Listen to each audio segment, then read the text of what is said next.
আন্তর্জাতিক সুপারি পাচার চক্রে গ্যাং গ্রেপ্তার, উদ্ধার লঞ্চ সহ 4.5 কোটি টাকা সুপারি।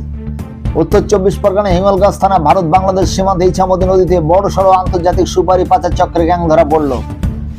কেন্দ্রীয় অপ্রত্যক্ষ কর এবং সীমান্ত শুল্ক দপ্তরের কাছে গোপন সূত্রে খবর আসে, ভারত থেকে বাংলাদেশের জলপথে লঞ্চে করে প্রায় 4.5 কোটি টাকা সুপারি নিয়ে যাওয়া হচ্ছে। ডিরেক্টর অফ রেভিনিউ ইন্টেলিজেন্স আধিকারিকরা সেই লঞ্চ তল্লাশি করতে গিয়ে দেখতে পায় তাদের কোনো বৈধ কাগজপত্র নেই, সম্পূর্ণ বেআইনিভাবে বাংলাদেশের জলপথে সুপারি পাচার করা হচ্ছে। সেখান থেকে 7-8 জন বাংলাদেশি পাচারকারীকে হাতে নাতে গ্রেপ্তার করে শুল্ক দপ্তরের আধিকারিকরা। ধৃতদের বুধবার বসিরহাট মহকুমা আদালতে তোলা হয়। এদের সঙ্গে আন্তর্জাতিক পাচার চক্রে মূল পান্ডারে গ্রেপ্তার হয়েছে কিনা সেটাও তদন্তকারী ও বিচারকরা খতিয়ে দেখছেন। পাশাপাশি বাংলাদেশ, মায়ানমার সহ একাধিক দেশের সঙ্গে এদের কোনো যোগসূত্র আছে কিনা তাও খতিয়ে দেখা হচ্ছে।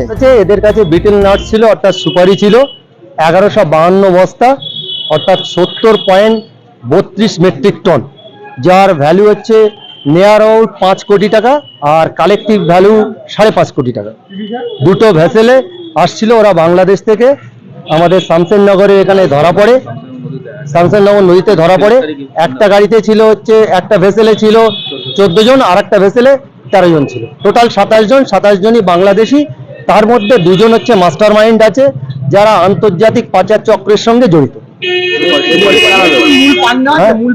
ডিআরআই এদেরকে ধরেছে, মূল 2 জন আছে।